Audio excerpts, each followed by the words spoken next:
एक समय की बात है। एक खूबसूरत जंगल में एक शेर और एक छोटा चूहा रहता था। जबकि चूहे को आमतौर पर उसकी कमी के कारण नजरअंदाज कर दिया जाता था। एक दिन जब शेर एक पेड़ के नीचे आराम कर रहा था, एक चूहा किसी तरह उसके पेट पर चढ़ गया और उसके पेट पर नाचने लगा। शेर ने अपनी पीड़ा से आंखें खोलीं और चूहे को पकड़ लिया। चूहे ने डर से कांपते हुए कहा, कृपया शक्तिशाली शेर, मुझे जाने दो। मैंने गलती से तुम्हें परेशान कर दिया है।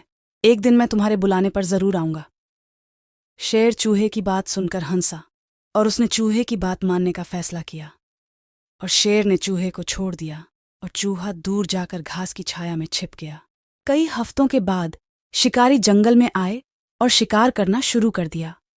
धीरे धीरे शिकारियों ने जंगल के सभी जानवरों को मारना शुरू कर दिया और आखिरकार उन्होंने बाघ को जाल में पकड़ लिया।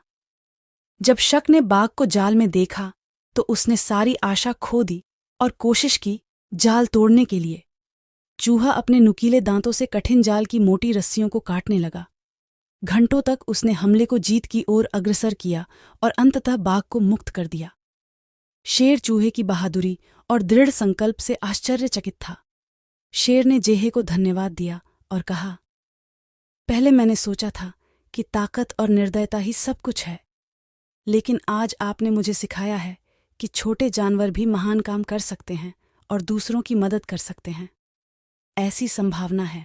उस दिन के बाद शेर और चूहा सबसे अच्छे दोस्त बन गए। वे अपना भरण पोषण करते रहे और जंगल में खुशी से रहते रहे। उनकी अनोखी दोस्ती की बात जंगल के सभी जानवरों तक फैल गई और सभी ने एक महत्वपूर्ण सबक सीखा कि दयालुता और दोस्ती की कोई सीमा नहीं होती। और फिर the lion and the mouse in the wild. Savannah ने दुनिया को सिखाया कि दयालुता और दोस्ती की कोई सीमा नहीं है, बल्कि एक बड़ा दिल और हर समय दूसरों की मदद करने की इच्छा होती है।